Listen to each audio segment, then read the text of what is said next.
Right now, as you look around, it feels like you are seeing the world directly. The walls, the light, the distance between the furniture, it all seems immediate. It feels effortless and solid. We tend to imagine that our eyes operate like high-definition cameras, taking in raw light and passing it directly to the brain, which acts like a hard drive, storing perfect recordings.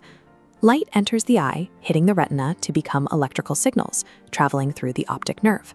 This nerve's exit point lacks light-detecting cells, creating a physical blind spot. Yet you never notice a void. Your brain samples surrounding textures, quietly painting over the missing data. Conscious sight begins with an invention. Even before you recognize what you are looking at, your brain is already generating parts of the image to fill in the physical gaps. If your brain is actively fabricating basic elements of your vision to cover up biological blind spots, what reaches your awareness is not the raw world itself.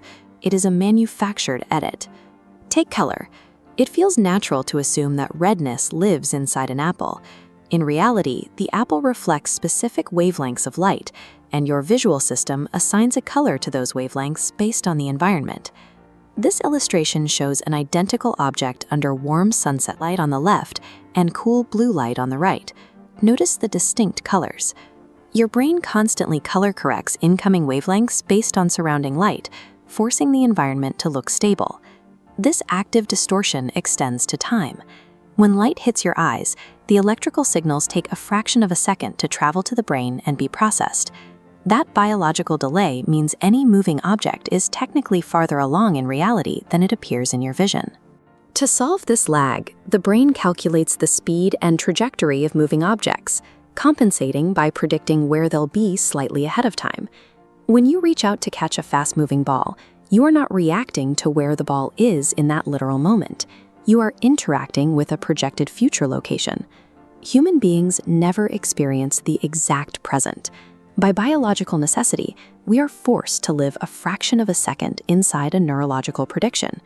If our brains are constantly painting over blind spots and projecting future movements, why does everyday life feel so seamless? The biological problem is volume.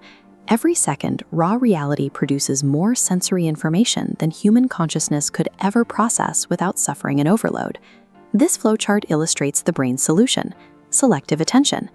Massive amounts of raw data enter the system, but the brain deletes almost all of it.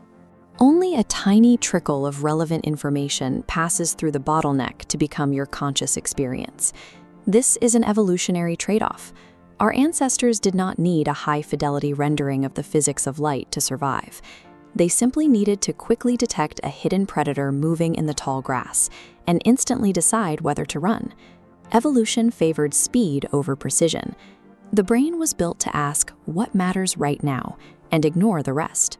We are kept alive by a system that selects a useful truth rather than a perfect truth.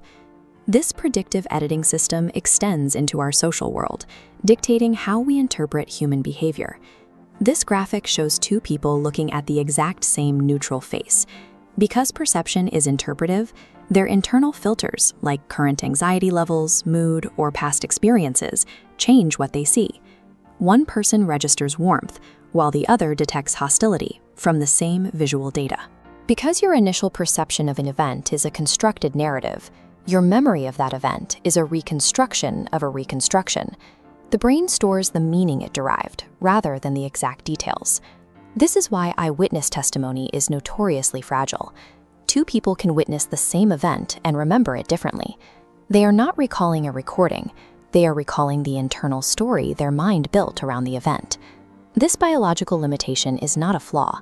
This constant compression and simplification is the only way a mind can create a manageable world out of a chaotic universe. Understanding this mechanism provides a specific kind of perceptual humility.